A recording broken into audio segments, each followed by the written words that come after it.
35,328 కోట్లు అంటే దాదాపు ఇది కూడా 77%, 77.6% మాత్రమే ఖర్చు చేశారు. 39,126 కోట్లు బడ్జెట్ ప్రజెంట్ చేసిన దాంట్లో ఖర్చు పెట్టలేదు అధ్యక్ష.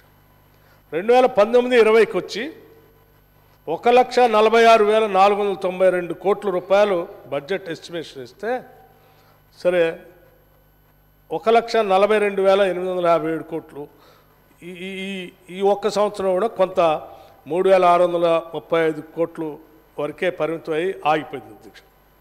2020-21కి వచ్చేవరకు మళ్ళీ ఇక్కడికి వచ్చేవరకు 86% మాత్రమే ఖర్చు పెట్టారు. 1,82,914 కోట్లు బడ్జెట్ ఎస్టిమేషన్ వేసి మీరు ప్రజెంట్ చేస్తే కేవలం ఖర్చు పెట్టింది 1,57,000 మాత్రమే, 1,57,547 కోట్లు మాత్రమే.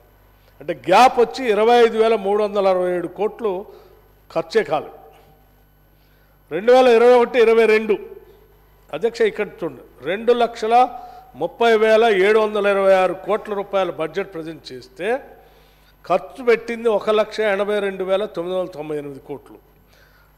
అంటే కేవలం 79% మాత్రమే ఖర్చు పెట్టాం. 47,728 కోట్లు ఖర్చే పెట్టలేదు.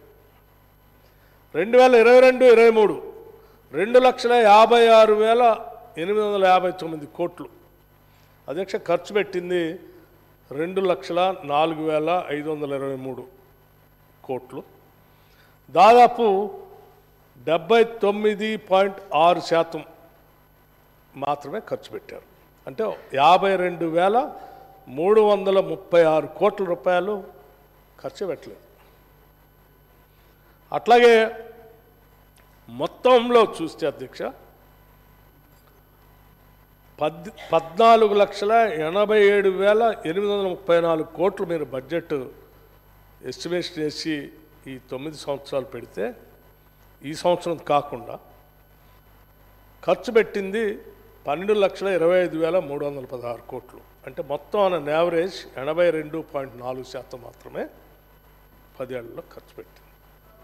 2,62,518 కోట్లు రాబడి లేకుండా ఈ 10 ఏళ్ళలో బడ్జెట్ పెట్టారు. ఇది ఈ సంవత్సరం అధ్యక్ష 2023-24 కూడా నేను చెప్పాను, బడ్జెట్ ప్రవేశపెట్టినప్పుడు కూడా చెప్పాను, దాదాపు 70,000 గ్యాప్ ఉంటుంది. 70,000 కోట్లు 70,000 crores గ్యాప్ ఉండేటువంటి బడ్జెట్ని ప్రవేశపెడితే మనం ప్రజలకు ఇచ్చినటువంటి వాగ్దానాలని లేకపోతే అవసరమయ్యే ఖర్చుని ఎక్కడి నుంచి తీసుకొస్తారు అంటే తెస్తున్నారు.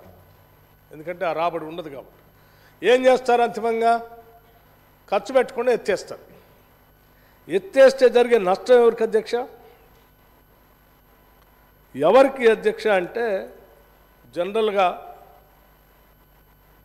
బడ్జెట్లో పెట్టిన ప్రతి రూపాయి కూడా ముందుగా ఎవరెవరికి ఇస్తారో వాళ్ళకి ఇచ్చుకుంటూ పోతారు. శాలరీస్, ఎస్టాబ్లిష్మెంటు, అప్పులు అంటే లోన్, డెట్ సర్వీసింగ్, వీటన్నిటికీ రావాల్సినవన్నీ పోతాయి.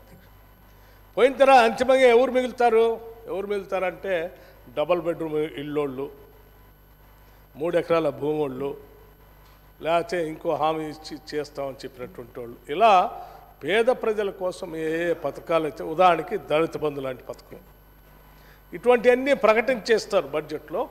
అంతిమంగా ఖర్చు పెట్టాల్సినవన్నీ వాటి కోసం ఖర్చు పెట్టి లాస్ట్లో మిగిలిన ఈ స్కీమ్స్ మాత్రం డబ్బులు ఉండవు, ఖర్చు పెట్టరు. చెప్పుకోవటానికి మాత్రం చాలా పెద్ద బడ్జెట్ లాగా ఉంటుంది, వీటన్నిటికీ డబ్బులు కేటాయించినట్టుగా ఉంటుంది.